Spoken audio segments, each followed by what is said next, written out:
আল্লাহ পাক কোরআনে বলেন ইন্নাকা মাইয়িতুন ওয়া ইন্নাহুম মাইয়িতুন, হে নবী আপনিও মরণশীল আর দুনিয়ার সব প্রাণীরাও মরণশীল। ঠিক বলেন জানা থাকলে বলেন রহমতের নবীর হায়াত কত বছর?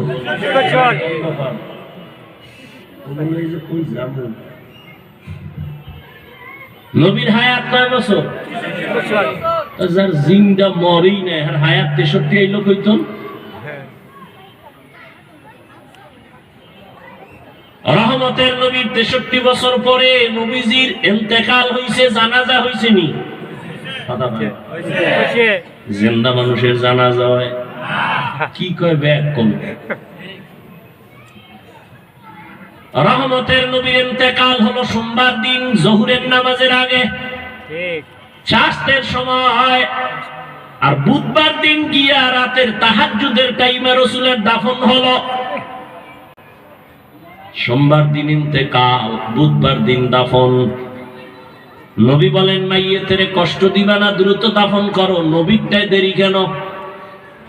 নবীরটায় দেরি হওয়ার কারণ দুই মহা সমস্যা গোটা দুনিয়া ব্যাপী।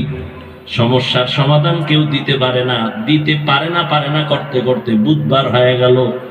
এবার মাওলার পক্ষ থেকে সমাধান আসছে। এক সমাধান দিছেন আব্বাজান, আর এক সমাধান দিছেন তার কন্যা আম্মাজান। দুই সমস্যার সমাধান দিছেন একটা বাবা আবু বকর, আর একটার সমাধান দিছেন তার কন্যা আম্মাজান আয়েশা রাদিয়াল্লাহু আনহা। সমাধান শেষ। এবার বুধবার দিন ভোর রাতে দাফন হয়ে গেল। ভাইরা আমার, সব নবীরা কবরে জিন্দা। এবার যারা মরা কয়, এরা কয় যদি জিন্দা হয়, আল্লাহ কোরআনে কয় অহুম ইউরজাকুন, আমি আল্লাহ কবরে রিজিক দেই, খানা দেই, খানা। এখন ওই আল্লাহর বান্দা একদল কয় কবরে যদি নবী জিন্দা হয় আর খানা খায়, কি ভাত না রুটি? আর যদি খাই তো খাইলে সেখানে প্লেট গেলাস আর পানি কই পায়। মরণের মারো কেন, কয় লড়ে কেন? তার সেরা এলেম কালাম কিছু নাই, আর আল্লাহর ভয় নেই। সমস্যা এই জ্ঞান, আল্লাহর কোনো ভয় নেই।